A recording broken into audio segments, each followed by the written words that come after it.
को डिस्कस कर लेते हैं। टाटोमेरिज्म को कीटो इनॉल आइसोमेरिज्म भी बोला जाता है।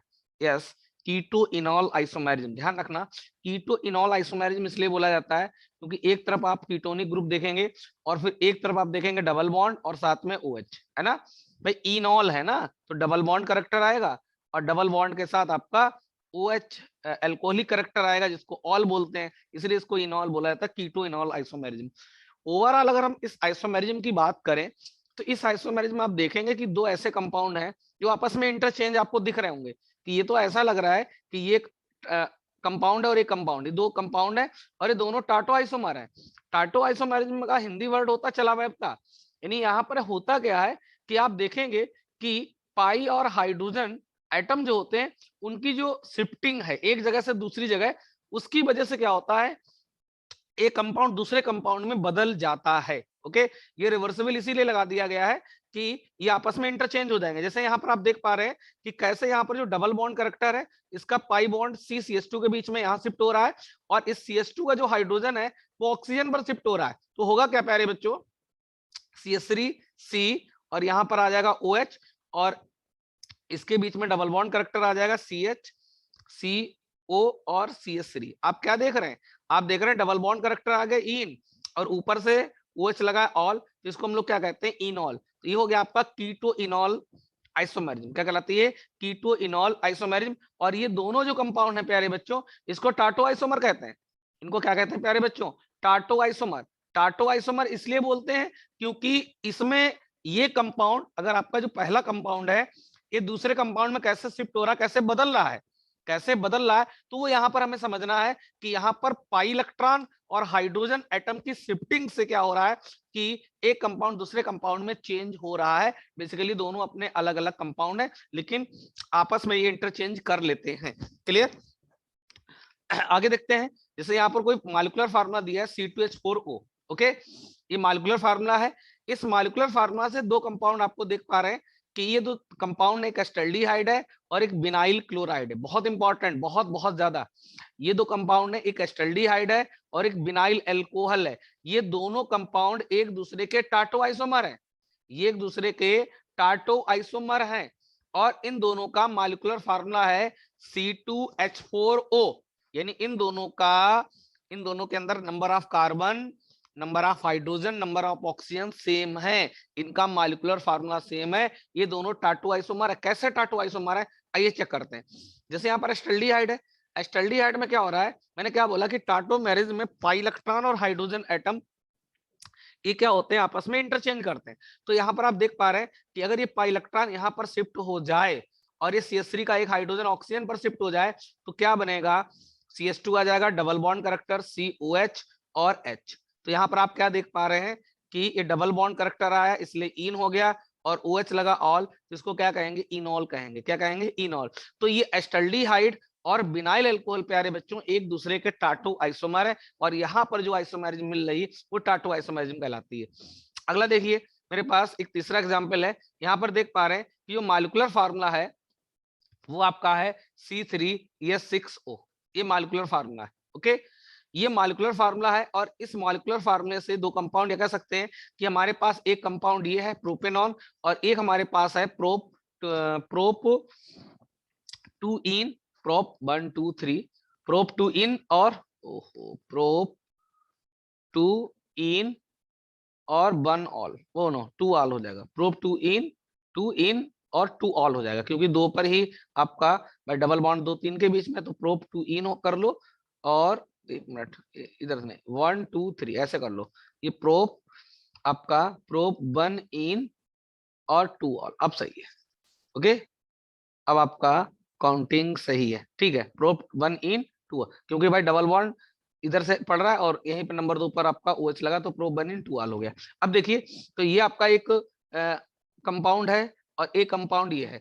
इन दोनों का मॉलिक्यूलर फार्मूला सेम है C3H6O। दोनों में number of carbon, number of hydrogen, number of oxygen same है, तो दोनों का मॉलिक्यूलर फार्मूला सेम है। लेकिन लेकिन दोनों का प्रॉपर्टी अलग है, दोनों एक दूसरे के टाटो आइसोमर है। क्या है प्यारे बच्चों, टाटो आइसोमर है। मैंने क्या बोला, टाटो आइसोमर में क्या होता है, पाई इलेक्ट्रॉन और हाइड्रोजन एटम क्या होते हैं एक दूसरे के इंटरचेंजेबल होते हैं, अपना स्थान चेंज करते हैं, जिसकी वजह से क्या होगा, ये जो वाला कंपाउंड है इसमें चेंज हो जाएगा। कैसे, यहाँ पर हाइड्रोजन पहुंच जाएगा और ये डबल बॉन्ड आपका यहाँ पर आ जाएगा, जिससे CH2 करेक्टर और OH बन जाएगा।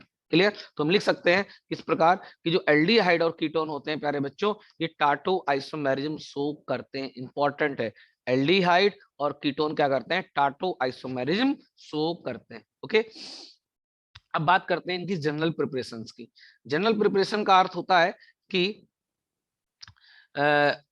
हम लोग एल्डिहाइड और कीटोन की मेथड्स ऑफ प्रिपरेशंस पढ़ेंगे, कैसे इनको प्रिपेयर किया जाता है, कैसे बनाया जाता है। ओके, तो सबसे पहले हम लेंगे फ्रॉम एल्कोहल, कि एल्कोहल से आप कैसे एल्डिहाइड और कीटोन को प्रिपेयर करेंगे। ओके, तो इसमें सबसे पहला हम ले रहे हैं ऑक्सीडेशन मेथड, जो बहुत इंपॉर्टेंट है, बहुत बहुत ज्यादा।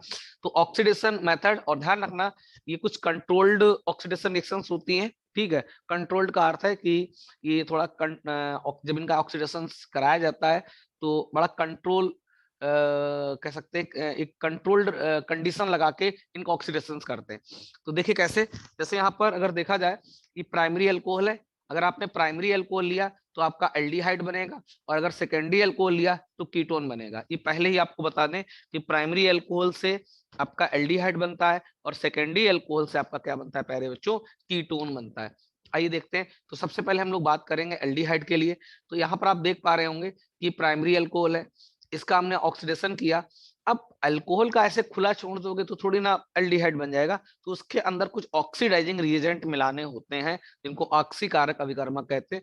तो यहाँ पर पोटेशियम डाइक्रोमेट जो मुझे चाहिए वो कह सकते हैं कि उसके अंदर एसिड मिला होना चाहिए। तो यहाँ पर H2SO4 डाइल्यूट फॉर्म में लेते हैं, तो पोटेशियम डाइक्रोमेट जो होता है उसको एसिडिक मीडियम में लेते हैं, यानी कुल मिलाकर इसके अंदर एसिड को मिलाते हैं, और उसकी प्रेजेंस में क्या होता है, इसका ऑक्सीडेशन किया जाता है, तभी प्राइमरी अल्कोहल किस में कन्वर्ट हो जाता है प्यारे बच्चों, ये आपका एल्डिहाइड में कन्वर्ट हो जाता है। तो ये हमारी जनरलाइज रिएक्शन है कि हमने प्राइमरी अल्कोहल उठाया, इसका ऑक्सीडेशन कर दिया, क्या बन गया प्यारे बच्चों, एल्डिहाइड। अब हम लोग जैसे मिथाइल अल्कोहल उठा लिया, मेथनॉल जहरीला होता है, मेथनॉल उठाया और इसका ऑक्सीडेशन कर दिया, क्या बन गया प्यारे बच्चों, फॉर्मल्डिहाइड बन गया। क्या बन गया आपका, फॉर्मल्डिहाइड। लेकिन अगर आपको क्या बनाना है, एस्टल्डिहाइड, तब क्या करना होगा, तो यहाँ पर आपको जो आपने मेथिल अल्कोहल लिया था, अब आप लेंगे एथिल अल्कोहल, और जब एथिल अल्कोहल का ऑक्सीडेशन करेंगे, रिएजेंट में मिलाने होंगे K2Cr2 प्लस H2SO4, ये लिख लेना यहाँ पे। ओके, तो जब एथिल अल्कोहल का ऑक्सीडेशन करेंगे तो क्या बन जाएगा, एस्टल्डिहाइड प्लस वाटर। अब हम थोड़ा एरोमेटिक अल्कोहल की बात करें, तो एरोमेटिक अल्कोहल में मैंने बेंजाइल अल्कोहल ले लिया, और बेंजाइल अल्कोहल का ऑक्सीडेशन करेंगे तो क्या बन जाएगा आपका aromatic aldehyde, it means benzaldehyde. Okay, तो ये था हमारा एल्डिहाइड बनाने का तरीका। अब बात करते हैं कीटोन पर। तो कीटोन का मैंने शुरू में बता दिया कि आपका सेकेंडरी अल्कोहल रहेगा, तो ये सेकेंडरी अल्कोहल है। ओके, ये क्या प्यारे बच्चों, सेकेंडरी अल्कोहल है, और इस सेकेंडरी अल्कोहल का हम क्या करेंगे, ऑक्सीडेशन कर देंगे, तो क्या बन जाएगा प्यारे बच्चों, कीटोन बनेगा, RCOR डैश, RCOR डैश, ये आपका क्या बन जाएगा प्यारे बच्चों, कीटोन बन जाएगा। यहाँ पर R और R डैश जो है प्यारे बच्चों, ये आपके सेम भी हो सकते हैं और अलग भी हो सकते हैं, ध्यान रखना। तो मैं सबसे पहले यहाँ पर दोनों की जगह R की वैल्यू CH3 रखूंगा। तो यहाँ पर मैंने CH3 CHOH, ये मैंने कुछ ऐसा कंपाउंड लिया, इसको कहते हैं आइसोप्रोपाइल अल्कोहल। क्या कहते हैं बाबू लोगों, आइसोप्रोपाइल अल्कोहल। और इस आइसोप्रोपाइल अल्कोहल का मैंने डायरेक्ट ऑक्सीडेशन कर दिया, ये आपके potassium dichromate with acidic medium, तो क्या बनेगा आपका, एसीटोन बन जाएगा। क्या बनेगा, एसीटोन बनेगा। इनमें भी मैकेनिज्म पार्ट नहीं है, ये बिल्कुल जनरलाइज रिएक्शंस हैं। तो ये आपका सेकेंडरी अल्कोहल आइसोप्रोपाइल ले लिया, जिससे आपका क्या बन गया प्यारे बच्चों, एसीटोन बना। अब हम सेकेंडरी ब्यूटाइल अल्कोहल लेंगे, आप देख पा रहे हैं कि दोनों अब एल्काइल ग्रुप अलग हो गए, ये 1 कार्बन का एल्काइल ग्रुप है, ये 2 कार्बन का एल्काइल ग्रुप है। तो जब आप 2 डिग्री ब्यूटाइल अल्कोहल ले लेंगे, क्योंकि ये जो कार्बन है ये प्यारे बच्चों 2 डिग्री कार्बन बोला जाता है, तो 2 डिग्री ब्यूटाइल अल्कोहल जब लेंगे और इसका ऑक्सीडेशन करेंगे पोटेशियम डाइक्रोमेट के साथ एसिडिक मीडियम में, तो क्या बन जाएगा, इथाइल मिथाइल कीटोन बनेगा, अर्थात अनसमेटिकल। यहाँ पे थोड़ा सा मुझे लग रहा बैलेंसी गड़बड़ है भाई, ये बैलेंसी सही कर लेना, यहाँ पे आप CH2 लगा देना, अभी बैलेंसी बिल्कुल करेक्ट हो गई। तो ये बन जाएगा आपका इथाइल मिथाइल कीटोन। क्या बनेगा प्यारे बच्चों, ethyl methyl ketone plus H2O। Okay, तो इस तरीके से हमने यहाँ पर जो है ऑक्सीडेशन मेथड से हमने देखा कि किस तरीके से एल्डिहाइड कीटोन बनता है। हम अगले लेक्चर में डिहाइड्रोजनेशन ऑफ एल्कोहल, यानी कि एल्कोहल का जब डिहाइड्रोजनेशन करते हैं, एल्कोहल को कॉपर के साथ 300 डिग्री सेंटीग्रेड पर जब हीट करते हैं तो यहाँ से हाइड्रोजन निकल जाता है। हाइड्रोजन का रिमूव होना आपका क्या कहलाता है? डिहाइड्रोजनेशन। तो इस लेक्चर को हम लोग, यानी इस वाले टॉपिक को हम लोग नेक्स्ट लेक्चर में कंप्लीट करेंगे। ओके।